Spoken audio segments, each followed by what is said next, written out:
Miren, yo estoy queriéndome venir a aprender francés. Yo quiero iniciar la francización. Yo quiero iniciar mi francización porque quiero narrar historias en francés. Hola, bienvenidas, bienvenidos y bienvenidas a mi canal. En esta ocasión traigo una entrevista más a Mireia Vallancela, una colega queridísima que por suerte conocí ahí en Montreal, donde pasé las últimas 2 semanas que estuve en Canadá antes de irme, y por casualidad la conocí buscando ahí donde había narración oral, donde había colegas, y bueno, afortunadamente la conocí.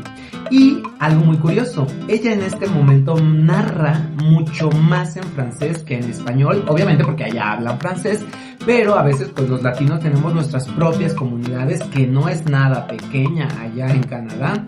Sin embargo, ella pues tiene más trabajo en francés que en español.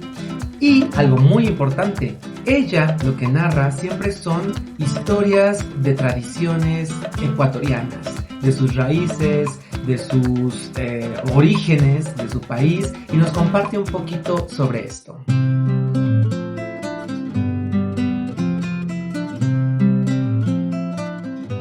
¿Por qué contar cuentos de un país que vamos a decir lejano? Y a veces yo creo que cuando uno emigra también o queda una opción de integrarse o conservar algo de lo que eres también. Y para mí fue como el mundo de los cuentos fue como una conexión que tengo con mi país y que siguió alimentándose, que la quise tener, la quise traer, y fue como que no, nosotros somos eso. Y las generaciones futuras, como mi hija, ella creció con esta idea de que hay un país en donde se considera la naturaleza como una armonía con todo, en donde ella iba a ver los colibríes, en donde hay mucho respeto por la tierra, en donde hay fiestas que se celebra el sol. O sea, estás diciéndome un poquito que aquí en Montreal no existe esa misma conexión con la naturaleza y que para ti era importante que tu hija la tuviera. Sí, yo creo que aquí más bien hay de otra forma, porque aquí en Montreal, en Canadá, hay los pueblos originarios, los pueblos indígenas, pero era como, no es como la misma conexión, estaban como de lado. Ya. Entonces era como, ahora con el tiempo he ido descubriendo que ellos también tienen esa conexión y tienen historias que son con la naturaleza, pero en general las ciudades Coincido contigo porque he podido estar en casi todos los países de Latinoamérica. Me falta Ecuador.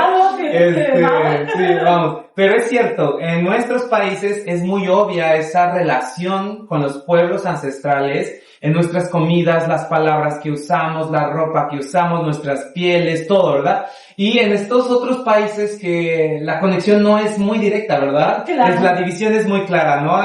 Quién es y no es. Entonces eso es algo importante del trabajo que estás haciendo. Claro que sí, y pues sí, a través de de traer las historias he podido transmitir eso a mi hija y a mis sobrinos que pueden escuchar también las historias, y con mi familia es como conservar la tradición y crear otros espacios también. Porque al final, aunque uno migre, ¿cómo borrar esa geografía que uno porta, verdad? ¿Cómo borrar ese pasado, eso que uno tiene en la sangre, ¿no? Y que además uno ama, que aunque uno migra, pues sigue ese calor, ¿verdad? De donde es, ese pasado, sí, ahí sigue, ¿no? Claro que sí, es como que, o sea, aunque uno quiera despegarse, aunque uno quiera ser otra cosa, es como que eso es, como que está contigo, es como una imagen de que,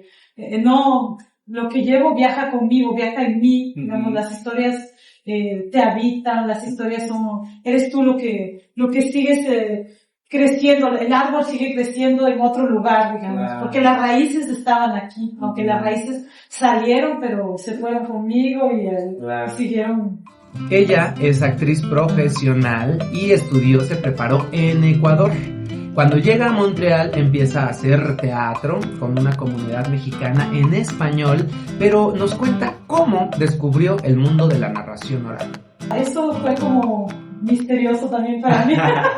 No, fue como empezar, pues yo estudié teatro en Ecuador. Ajá. Y luego aquí empezamos un tiempo con un grupo de amigos latinos de México, sobre todo mexicanos.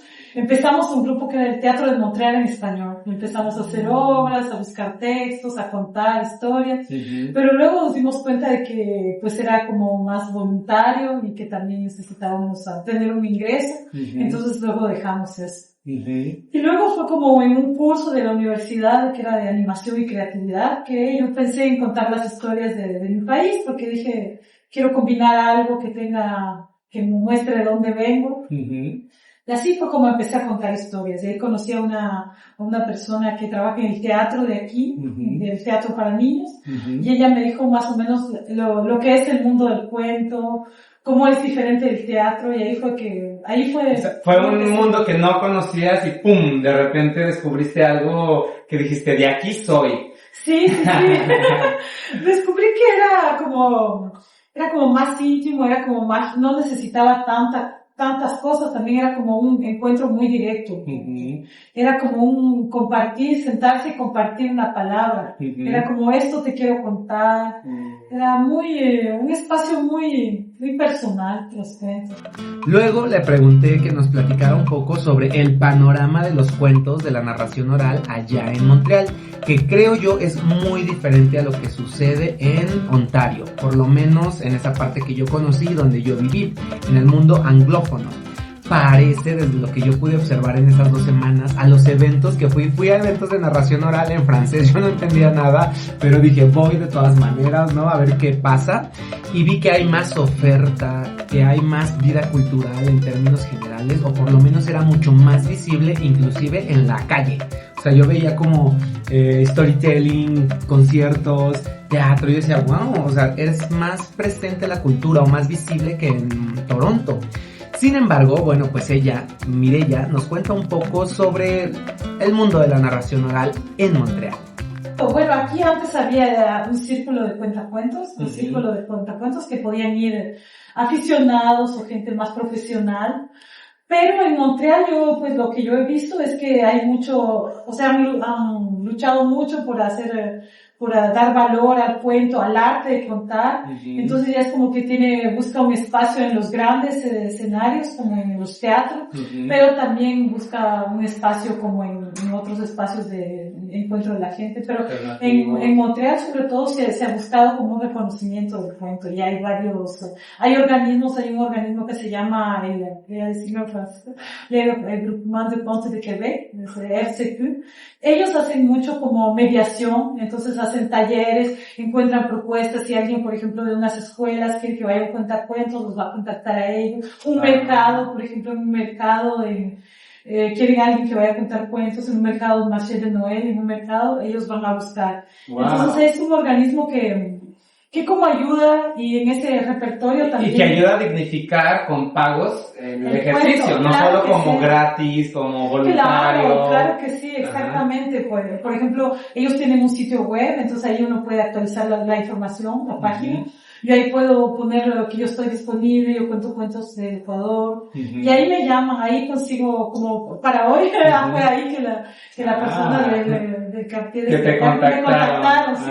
Encontramos un nombre en el repertorio, y yo, ¡qué bueno! ¡Qué bueno! Sí, entonces es como que ellos te ayudan mucho en el FCQ, sobre todo en mediación. He ido a escuelas, también a colegios por ellos también. Había un proyecto que era cuentos de aquí y de afuera, cuentos d'ici et d'ailleurs. Y ahí en una escuela también ibas 2 días a contar cuentos con los niños. Pues parece que están organizados aquí de alguna manera. Algo que me interesa mucho siempre preguntar a quienes narran en diferentes idiomas es sobre su proceso de cómo es narrar en otro idioma. ¿Cómo le hacen? Yo lo viví de alguna manera del español al inglés, y hace muchos años del español al portugués, y son procesos diferentes de cómo apropiarte de la lengua, de cómo crear metáfora, humor, conexión en otro idioma. Es algo muy complicado. Y Mireya nos cuenta cómo lo hace al francés.